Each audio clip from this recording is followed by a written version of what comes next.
Hi, everyone. Welcome to Digital Week Online. Thank you for tuning in to our ESG and Impact panel. We're very excited to spend the next hour or so with you, sharing some incredible insights and perspectives from our expert panelists and discuss how exactly the space of ESG is evolving, what it means for the digital asset economy, what it means for traditional finance, and what it means for business owners and operators. So I'll briefly start as an introduction. My name is Max. I'll be your moderator today. I am the founder and CEO of a technology company called Carbonbase, and we are using tools of data science and blockchain to help enterprises and individuals calculate their personal carbon footprints and reach carbon neutrality in advance of the Paris Agreement.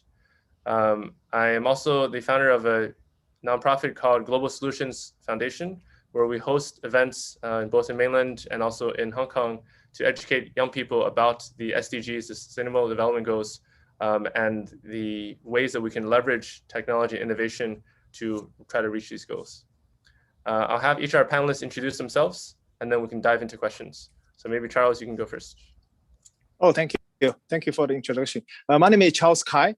Over the last few years, I think 5, I worked in Shanghai and working for a few quite big companies, including Wanda, which is in the commercial properties, and McDonald's China. I was the CIO for the business, and also EAN, one of the biggest energy companies in China. And before that, when I was in London, I worked for British Petroleum, BP, and invest banks like Barclays Capital in the commodity space.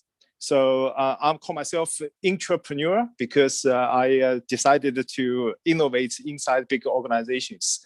So my primary role is using data, AI, cloud, to upgrade their infrastructure and also introducing business innovations. So my angle is how big organizations see sustainability, environmental impact, as well as how we are going to support and this startup ecosystem.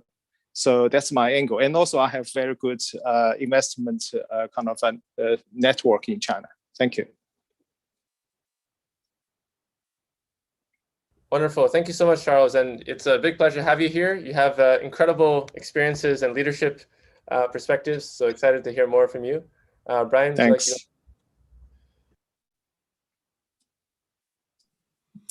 Well, to say a little about me, I'm an incubator, accelerator of companies with a tech component in it. Well, in today's arena, there's almost every company, so it is very easy. I'm a big fan of the economy of peace, which means that a lot of industries and sectors are interconnected to establishing, let's say, freedom for all, and at the same time, inclusion for everyone on this planet. That's one of the higher goals, so to speak. In that endeavor, we see a lot of, let's say, new ideas, and at the same time, tension on ESGs. It's not easy to get everyone on a financial blockchain without using some resources to do it. It's not easy to have property and intellectual property, even of those who are not even known today, and do it via NFTs and still use no resource or environmental resource at all. So what we see is progress in large always comes at a certain price. And our challenge of today is that we try to make it environmentally and socially neutral with only upsides. And the discussion on that is that it cannot be done without only upsides, right? So because every growth in any kind of industry or company or socially goes with pain. There are growing pains.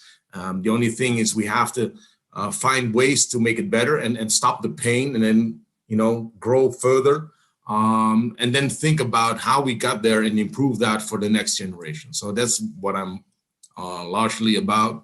At the moment, I'm invested in a cybersec company where I'm also CEO too. It's more on the black.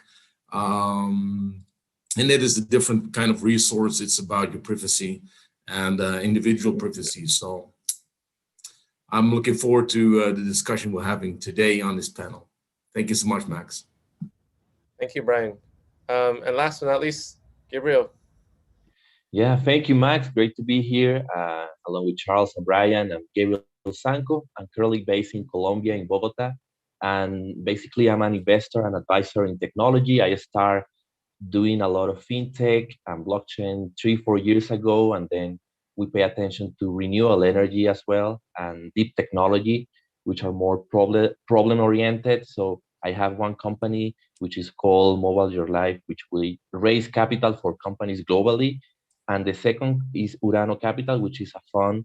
And right now we are raising for the fund to do pretty much the same, invest in the deep technology companies and projects we have in the pipeline. And that could be from waste to energy, not only solar and wind, but also innovation even in nuclear with the small modular thorium reactors and new ways to create more efficiency in the energy field.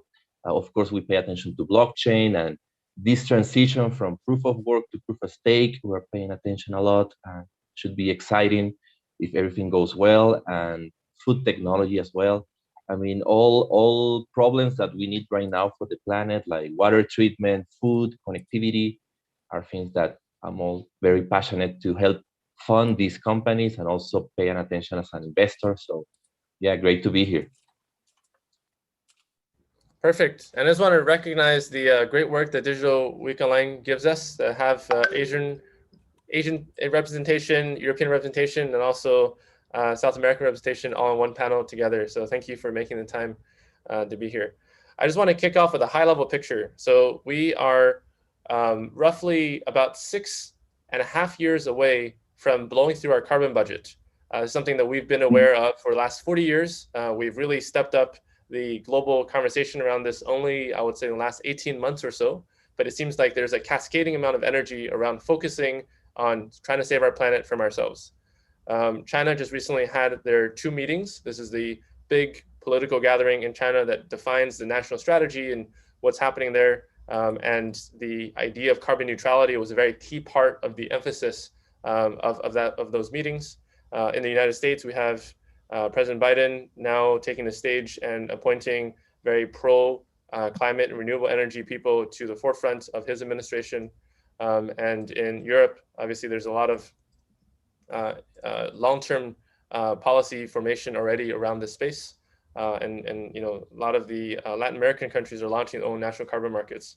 So I would love to have each of our panelists to start out with your perspective, you know, representing where you are and, you know, the professional networks you represent, what you see as the sort of state of the art in terms of both the business level of awareness as well as the policy level awareness around the question of climate change and sustainability. Just to mix it up, maybe we can have Gabe go first and we can go backwards. Yeah, thank you, Max. Yeah, definitely. I mean, here in Colombia and Latin America, although our reach is global, I can say in the region, for example, in Colombia, the awareness is raising. And you see right now more entrepreneurs focusing. For example, we have in Colombia a problem with the water and drinkable water. So you see how innovation in that field is booming. And you see startups trying to focus on that problem, on the water treatment. Also, food is key in Colombia. It's an amazing country to food production. So you see right now more ways to produce in sustainable ways, food production and also solar. I mean, it's a high amount of sun in Colombia. So you see as well startups focusing and the government trying to participate in solar energy companies. And also one key problem we have that also is huge in the whole the planet is the waste. So waste to energy and ways to create energy efficiently from waste is something you see also here booming. So I'm quite excited that in Latin America and especially in Colombia, where I am right now, it should be a growth until the 2030, 2030 agenda. So we see a lot of innovation. Definitely. Well, if I can add to that from from my perspective in living in Europe, I must say that we do a lot already in renewable energy. I guess that Germany is one of the leading countries where we have a surplus even on renewable energy versus the more traditional means of energy resourcing. So we're very aware, but the main discussion to me, apart from all that we do around climate change, is pollution. So if we look at the cost of getting rid of pollution, there are hardly ever numbers. You know, it's all expressed in effort. How much effort is it to clean up oceans? How much effort is it to clean up the streets? How much effort is it to get rid of food waste? But then in connection of food waste, let's say to production, overproduction, right? But pollution is something that is very tangible for everyone. If we look at the oceans, everyone can pick up trash. Every single person can pick up trash. It's not, you know, we can send out kids as a project just to have fun and some kind of reward for it, even if it's an ice cream not packed in plastics. So there's a lot that we can do, and of course, major industries have to take responsibility and accountability for the production and for the impact they have on our climate. At the same time, to be able to do something, we have to involve everyone, and everyone can be involved in a small matter. If it's, hardly anyone knows that if you turn off your refrigerator, for example, the groceries in your refrigerator don't turn bad after 2 hours, right? It is nuts, but we have refrigerators going on 24/7. We don't plug them out. We don't have a smart refrigerator system as long as people don't have smart homes, right? So we see that technology also in domestic use, which is a huge consumer and contributed to the whole climate subject. But still, most people are not aware. So most people would just have the refrigerator on 24/7, regardless how much is in there. They don't change the climate on their refrigerator to say, hey, you know, this is too cold, right? Or I don't have a freezer that needs so much in it. So even without having all of these smart devices yet on the market and everyone having access to smart devices, there's a lot that we can do on our own just by thinking and finding out and reading. You know, and I think that in climate, also regarding to climate change and sustainability, it is that we have to change our own behavior. And that's the toughest of all, right? It's easier to buy something that will do it for us, but it will start with ourselves and being aware of the world we live in. And then we want the world without pollution and a nice place to live in, regardless how warm it will be, right? Maybe we first have an ice age before it gets really, really hot under our feet. So yeah, that's something I wanted to say to this subject, is that awareness and constant training and education of people sounds very tiresome, but still, you know, there's no way without it, because otherwise we are all obsolete on this planet.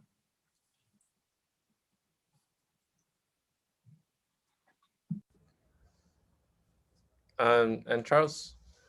Hi. Yeah, thanks, Max, and thanks for the introduction from the two and for the sharing.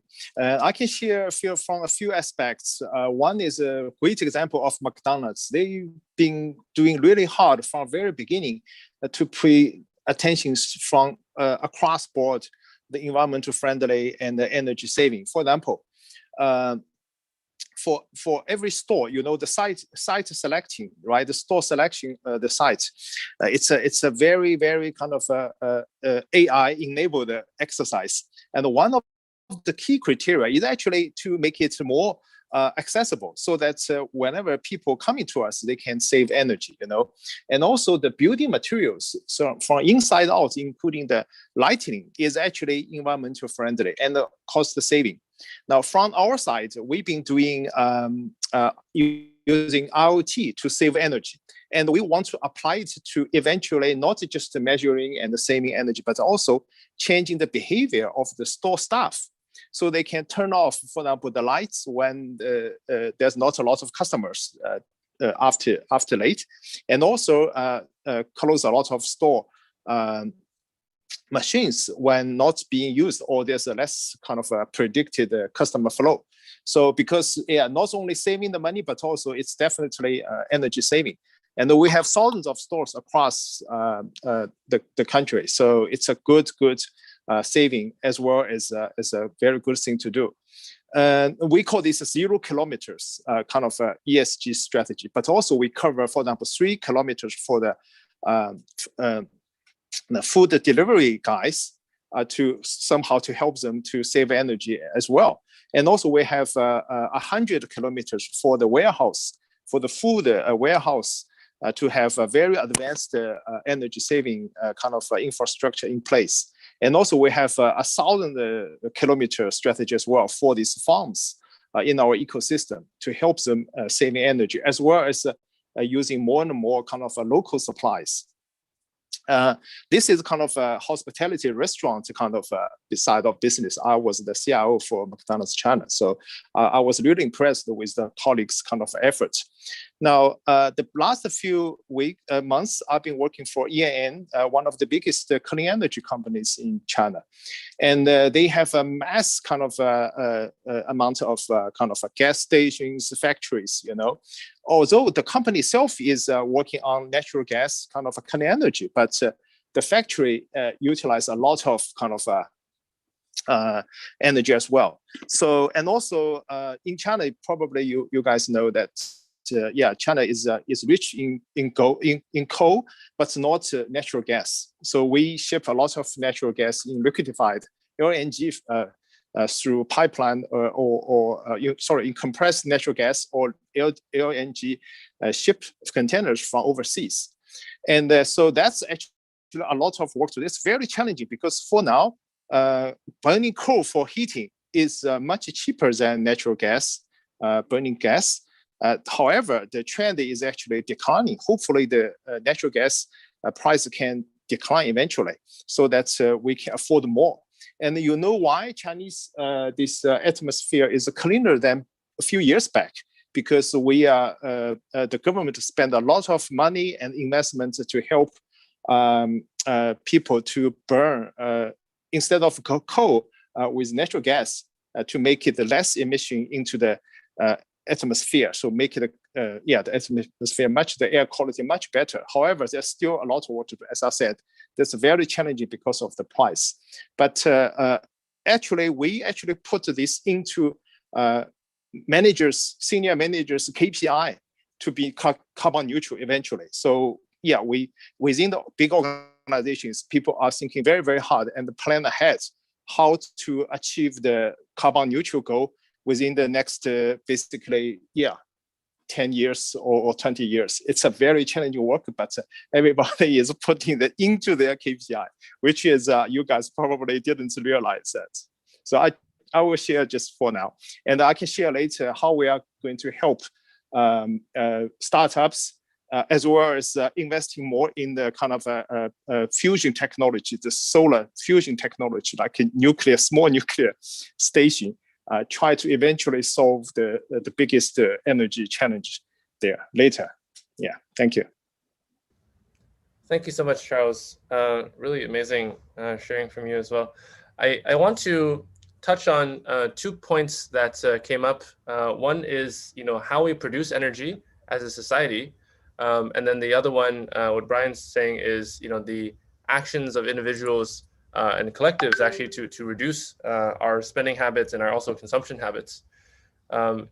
When we take a carbon audit poll of how society today generates its emissions, a very big chunk of it is actually purely from energy generation. And then there's a smaller piece which is around farming and agriculture and how we consume, the things we eat.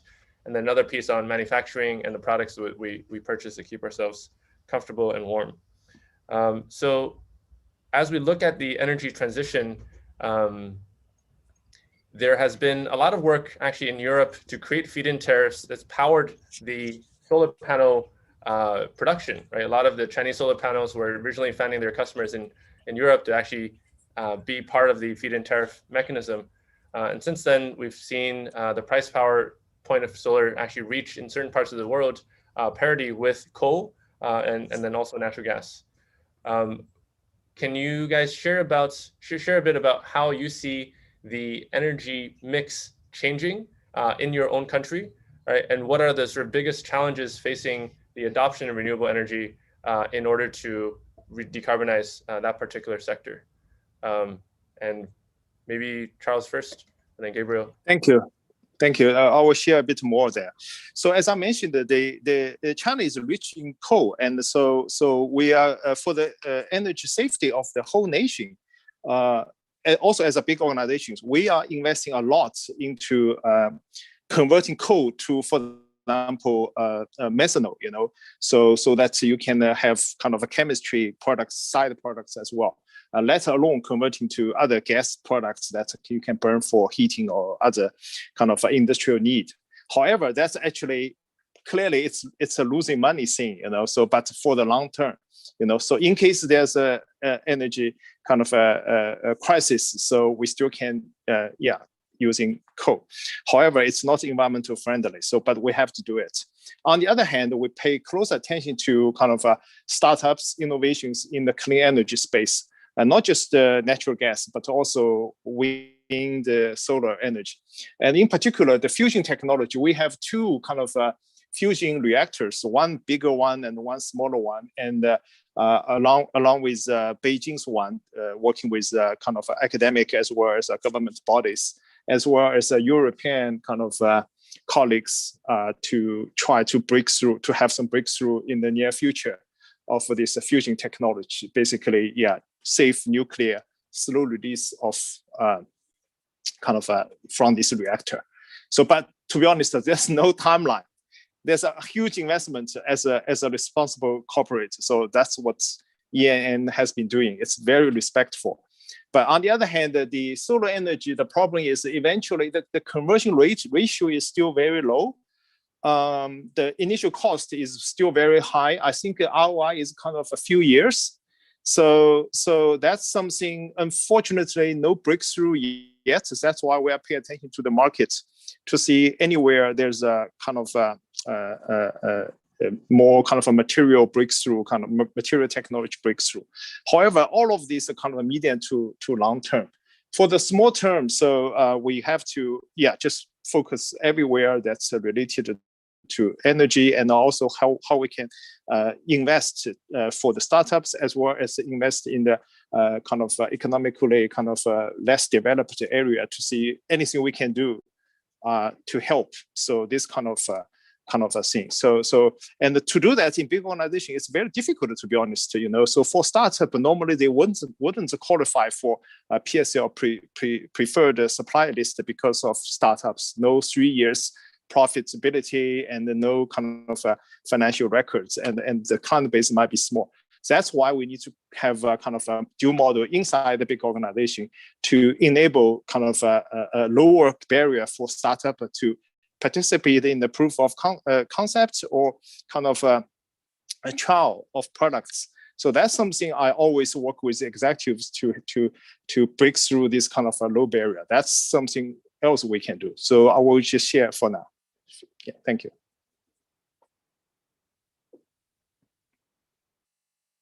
Yeah, thank you, Max. So I'll jump here, and as Charles was saying, very interesting. I want to add, for example, in the transition of energy, not only solar, as Charles was saying, but even in solar, you have even new tranches of technology, for example, CSP, which is concentrating the light power and converting it to heat, which makes more efficient energy. And maybe because solar is not enough for the whole transition. And again, nuclear is a key. And I from the investing side and the innovation side, I think the huge breakthroughs will happen in the nuclear side, especially with thorium, because as you know, thorium, family of uranium, it was shut down in the 60s because it couldn't produce nuclear weapons. But now thorium, one of the great things is you get enough thorium in the planet, and you can find it very easily in the planet, in the sand. And the only challenge with this technology is it's very expensive to fund. So it could go from 100 million upward, right? So you need the involvement, obviously, on the governments, but also innovate in a way that could be cheaper and faster to scale the technology. So right now, and you will see this in the next 10 years, the innovation in the small modular reactors of thorium, which will provide you energy more efficiently for the nation. So I'm really bullish on that trend, and I think that's the key solution, because solar, wind, and other renewable sources could be also helpful, but won't be enough. So I think not only for Colombia, but for the whole planet. No? So I think that's the way we should pay attention, right? And China is a nation that is very ahead on nuclear, on thorium, India as well. And you have innovation also in Australia. So I think it's interesting to see right now with Biden in the US how that agenda will happen, and if they will enable these scientists, core scientists, to fund. So that's the thing I'm paying attention to right now. Definitely. I think this is very interesting, very, very interesting, Gabriel. And the same with what you're saying, Charles. The thing is that once you put politics into the mix, that's when things either happen or not. So what we see is that, one of the things I was surprised in the Netherlands, as we have big companies here, I won't name the names, everyone knows, right? Who are reigning within, well, let's say the few companies that really decide where we go to on this planet. But what we see is that coal got replaced by wood combustion, for instance, right? And so, okay, that is really nice. We have an alternative, but what is the alternative to the existing?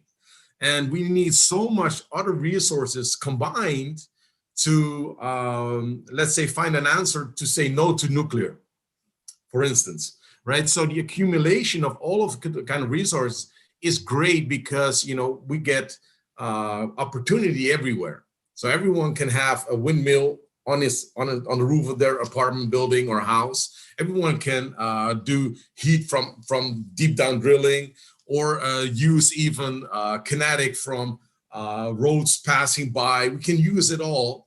But the big question is what does it contribute? And yes, everything contributes, but is it enough, and is it ample enough and sustainable in that way?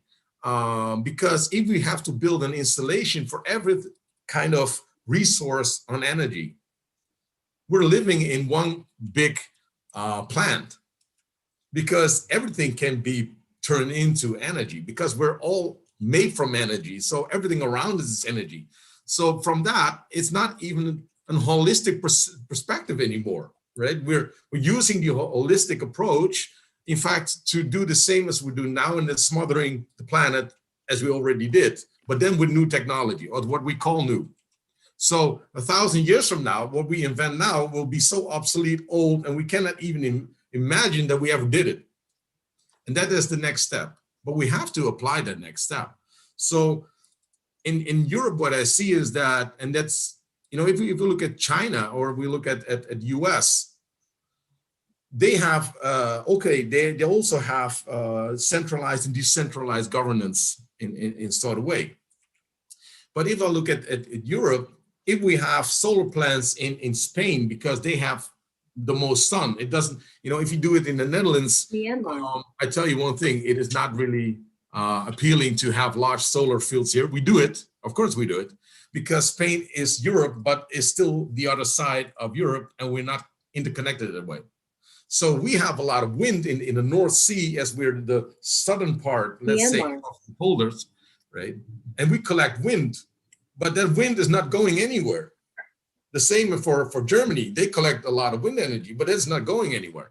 So you can use it domestically, but then, because transportation of that energy already takes away the benefit of having it, right? And storage in that kind of way is not sufficient enough at the moment, even though the marketing will tell you it is, right? So that makes it very, very a tough subject. And we need all of the startups combined to come up. And then there's one thing I would like to say is that we should have sort of a central governance of startup funding. And why do I mean it is we have a lot of great ideas, a lot of young people, old people, we should combine them, and not only start up from people who run off the university, but also come from the business. And then see, hey, which examples are there and what are we doing together? And then combine them so that we can focus our investments, focus our knowledge, right? And do bigger things and not start every single project as a small project, but scale faster because we know that 10 startup companies are all doing the same. And that has a lot to do with ego. So there we come back to politics, because a lot of politics is about the ego. And I'm not trying to change the subject here, but anyway, Max, to you. Sorry. You're absolutely right. So actually, I want to add 2 points, Max.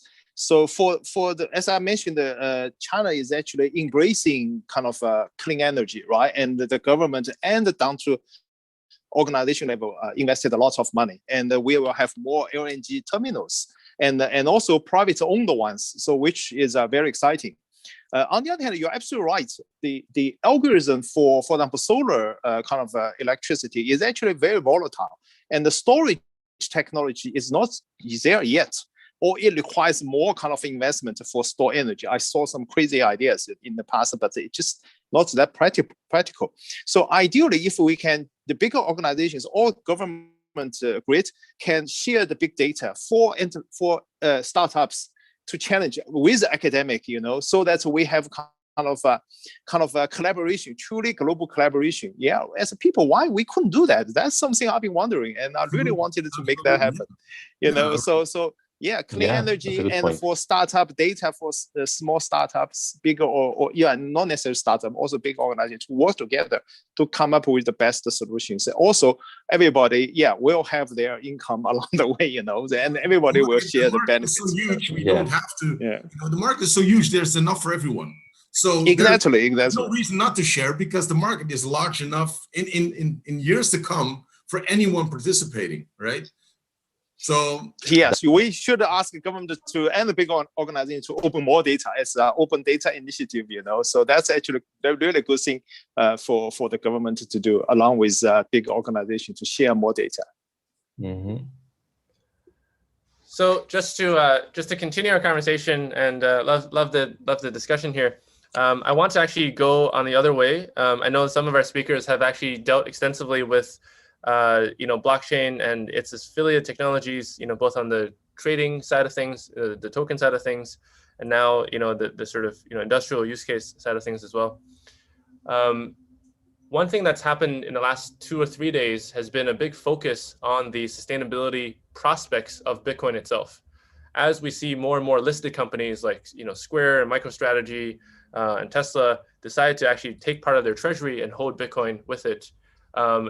Bill Gates and a few other notable critics have also mentioned that the carbon footprint of these blockchain networks actually is quite noticeable and also quite measurable.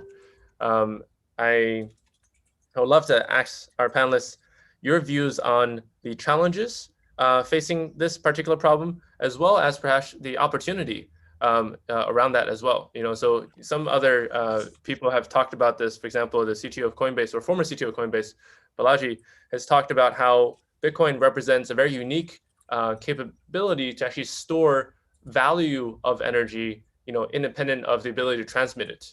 So there's certain types of locations where there's an orphaned amount of renewable that actually is very difficult to get out of that particular location, and there you can actually use it to create Bitcoin as opposed to just waste it.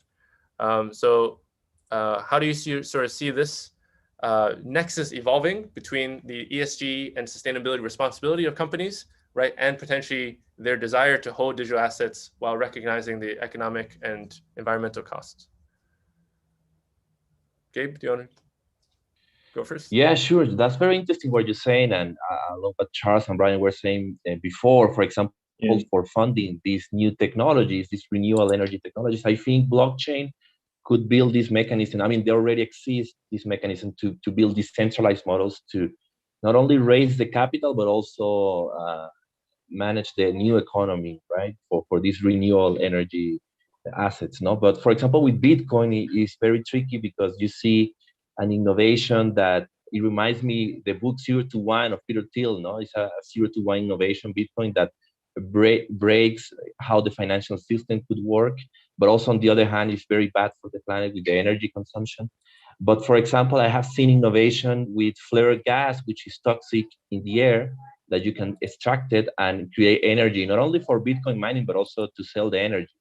Of course, doing that, it depends still on the fossil fuel path. So we want to avoid that. But in the meantime, it will provide you a way to at least remove the gas from the air, which is toxic, and still continue maintaining the network in a more smart way. So that's an angle I think is very interesting. But on the other hand, I think, let's say, the proof of work to proof of stake transition, at least we still don't know yet if it's going to be successful. I hope so.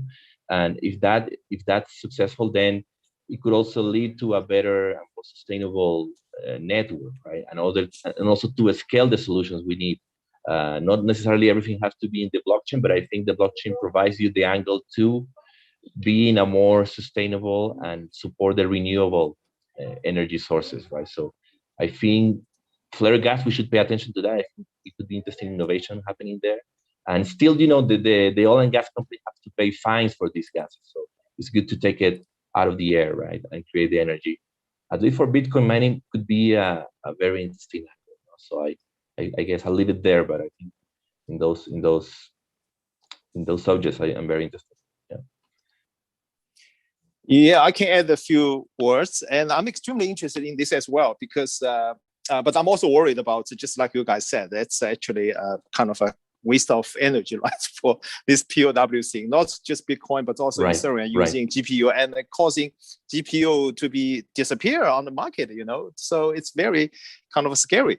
But on the other hand, I was thinking, at the moment, of course, POS, might be working, but we don't know. Until now, it's POW proved to be kind of safe enough, so it never failed, But POS is a bit doubtful.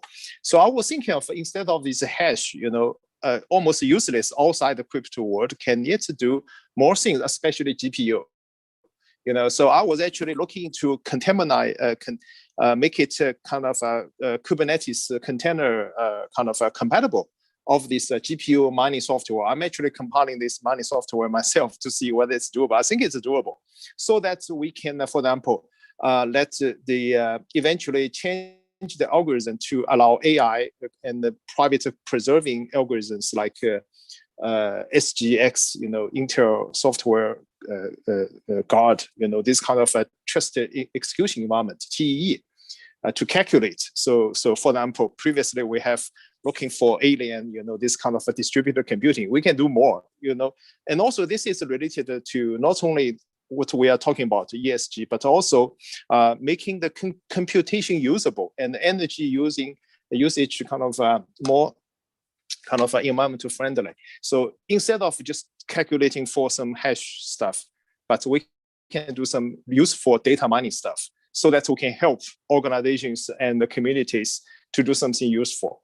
That's something I'm thinking. And of course, any clever energy saving kind of a physical kind of setup, like providing heatings using kind of mining, that's something that's doable as well. I saw a few kind of videos on YouTube, but that's actually quite a good idea as well. But it's just not practical for all use cases, for most use cases, to be honest. So it's kind of opportunity as well as kind of a concern for the whole crypto and the energy kind of environmental thing here. Well, I'm not an expert in this field, but I would say that I always like facts, and one fact to start with to me would be, what is the current consumption or consume of energy for minting fiat currency? Oh, that's a good point. Yeah, we don't know, but that's true. for Bitcoin, POW is actually what cost more of than fiat UK producing and running fiat is. If anyone shows me that, I can then I know if minting Bitcoin or if the Ethereum blockchain is how much it is in comparison to the existing, right? And if the future of, because Bitcoin might not be the replacement of currency, but replacement of gold, let's say, right? Anyone his opinion, or we have a different transactional system, not blockchain for smart contracts, whatever. And then I would like to know, what is then the comparison, what we are talking about? Because it's very easy to say, you know, the miners, they're destroying the earth with mining. And I see examples of people building, like, let's say, mining devices into their electrical vehicles now. So while driving, they're mining Bitcoin or whatever. So that is one thing I would really like is just to see, okay, what is one, right? What is the existing? How much is that consuming? What does that mean, right? And then having the digital currency arena or the whatever DeFi and TradFi cost next to each other, and then have the discussion again about how consuming is the one and how destroying is the other. I think one of the interesting things, just to build on what you're saying, Brian, is that in some ways, the energy production and consumption that is the proof of work protocols is actually very visible, right? A lot of the carbon emissions that we deal with in our lives actually are invisible. It's very hard to actually look at the total end-to-end production of fiat money from the trees, cut down all the way to the paper dyes, to the virtual physical bills, or the amount of infrastructure powering the global financial system to be able to send electronic money around. But here is actually a very, very, very clear-cut and relatively simple way to look at the entirety of the carbon emissions. So I personally have a small hope, which is actually as the world pays attention to this, that perhaps Bitcoin and Ethereum and other proof of work protocols could actually reach carbon neutrality sooner than the actual financial system, right? Because the disclosure requirements in the US or in Europe are still on their way to dig through the layers of reporting until you actually get to the actual concrete energy calculations. And I think the other thing that you guys mentioned is in certain locations where you have generators of electricity, one of the big problems is transmission, right? We see actually this a very concrete case in China where in Sichuan there's a lot of hydropower potential, but then there's a lot of politics to get the power out of the ravines into the grid. You actually need to negotiate with the grid about accepting your renewable energy. And I think there's probably a similar case in other jurisdictions as well. So, being able to process, store, and then eventually transmit either, some sort of storage of energy or some sort of value of energy, I think is a very attractive option for, continuing the existence of these renewable plants. So we have about 10 minutes left. I want to switch gears a little bit more and actually talk about the ways that in your own ecosystem, you're able to encourage entrepreneurial energy, technology startups, social action movements and collectives, and how do you sort of encourage the next generation of people to try to do something useful in climate space? And maybe we can start with you, Brian. Yeah, sure. I've been active in this, let's say, incubation of energy and energy saving projects and storage for some time. And one of the most interesting things that I see to also incubate it is in off-grid ideas. So how can everyone contribute in an off-grid fashion and feed that into the main grid? Right? Because that's where the politics you just mentioned are, right? And to get a price for it, that is in fact decent.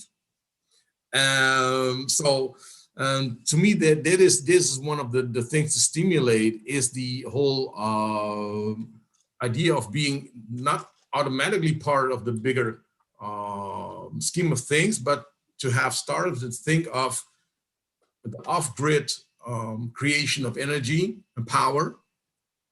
And then how do we get that power onto the main grid, and how can we have curtailable load management on that, or pay-per-use and kind of models that are fair, right? Like fair trade in coffee production or anything, but have the same in local energy and power production.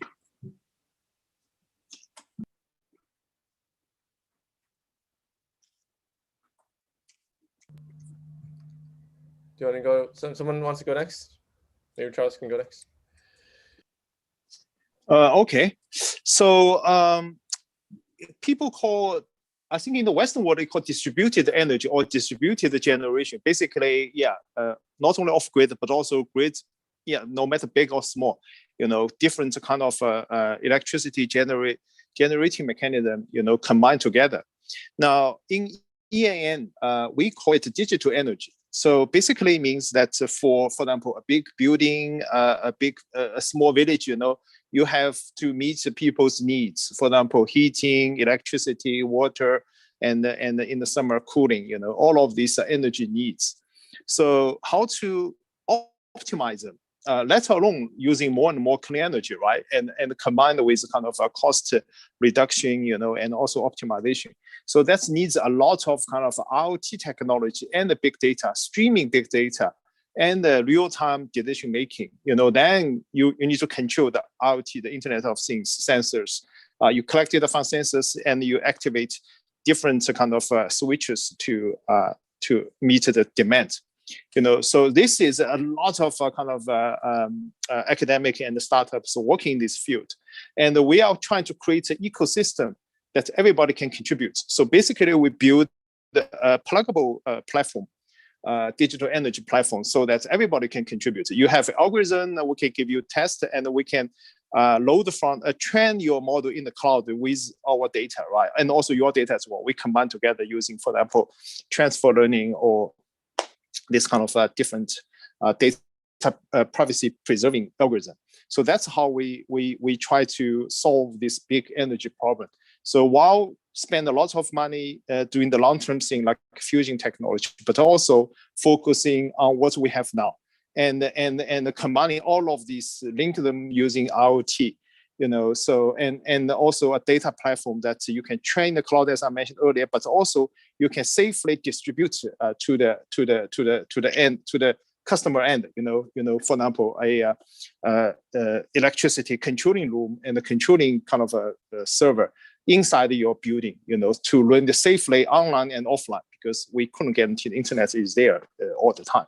So that's something we are building, and I think that's the medium-term strategy. So we hope that everybody can in this sector can join this ecosystem program. So that's something EAN Group is more than happy to welcome everybody interested to contribute and to share. And also we are designing an internal blockchain system, hopefully to distribute the benefits, the savings to each participant. So it's a win-win strategy. Yeah. Yeah, just to quickly add, Max, it was a great conversation, and I think we're living very exciting and unique times, and we can see it from the financial point of view. Financial system is being completely disrupted. It's first time we see examples like Bitcoin or Ethereum, whether they succeed or not, they open a new window of innovation. For example, it's the first time I see in history that there's no central party dominating the supply of the financial system, because we saw before the states always creating the markets, and this is the first time that the state is out of the equation. Although we could discuss that Bitcoin and Ethereum are still centralized, right? But again, it gives you a window of maybe giving a new role to governments. And I don't think governments will disappear, but they have to transform. And I think they are copying now the technology with the central bank digital currencies, the CBDCs. But what we're seeing is the transition, right? And I think it's a transition more horizontal. And in that horizontal transition, we need also more renewable energy solutions to sustain these networks, right? So we were talking about the solar, the wind, the nuclear. So I think very unique time for entrepreneurs to innovate. There is a lot of capital out there that needs also to transition from the very traditional oil and gas to these new technologies. And I think it will be faster than we think. I think it will, within the next 10 years will be major shifts in this. So very excited to be alive. Thank you, Gabe. And I really connect with what you're saying. On a personal level, my interest in doing a lot of, focusing on this particular subject, right? This is applying technology to try to drive climate solutions, came actually attending COP25. And my experience at COP25 was really illuminating, because there are 4,000 people or so who attend COP, right? And they've been doing it for 25 years. They've met every year for 25 years, discussing the problem, how much ice is melting, how much permafrost is melting, the loss of marine habitats. And there's also, elected officials who come and basically, try to make statements about what their countries are doing as well. But when Greta came, so Greta is the young Swedish girl, she arrived on the third day of the conference, and she brought with her 500,000 people who arrived, across Europe to basically march with her on the climate march, which is 100 times more people than the COP itself, right? And in that moment, I personally had a realization, which was that the attitudes of the individuals around resisting our, sort of faced extinction, right? Our self-imposed extinction is very strong. And what the digital asset economy potentially allows is actually to focus that energy into funding renewable energy solutions. Because I think sometimes the corporates actually, most of them are, to be completely honest, very backwards looking, right? They have existed for 100 years, 200 years and made a lot of money, doing the way that things are. For them to completely stop their business and actually change is actually a very big ask, right? It actually requires them to have a leadership transition, at a very top level. So there could be a very powerful mix. And this is actually referencing something we saw socially with GameStop, right? And so GameStop, there was 5 million people who then tried to punish a hedge fund they didn't like, and it created a very spectacular market activity, even those, sort of briefly lived. That if we have a sustained effort from 100 million people around the world, that actually that can be a very powerful mobilization for the types of funding needed to drive institutional change. And I think that's kind of where we're heading to. Like, we now have this social coordination layer through blockchain that didn't exist even 5-6 years ago, that allows 1 million people to all participate with one another and actually do something useful. That's really nice to say, Max. That is social coordination layer. That I think that's phenomenal, really. Thank you. And so I'm so excited to see Charles in positions of large authority, being able to drive huge change, right? ENN is actually one of the largest LNG providers in all of China. I think they service 100 million people's reach of energy supply. To cybersecurity experts like Brian, who's being able to chaperone a lot of companies and individuals as they grow to maturity and take responsibility for driving change. And then also Gabriel, as you go through and raise the fund and actually create much more fundraising opportunities for companies that are meeting that goal, and also being able to create great investor returns. So I'll let you each maybe give 1 or 2 sentences as closing remarks to our audience, and then we will wrap up our panel.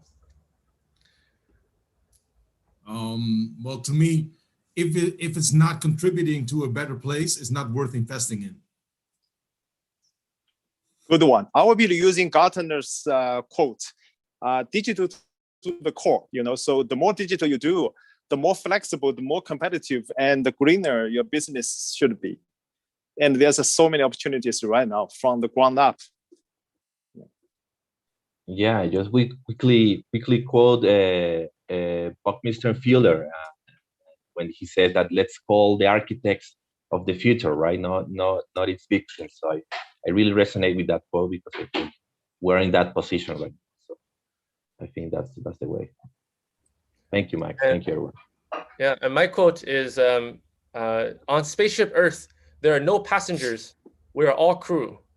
So I think we all need to participate in the maintenance of our life support systems as we journey through on planet Earth.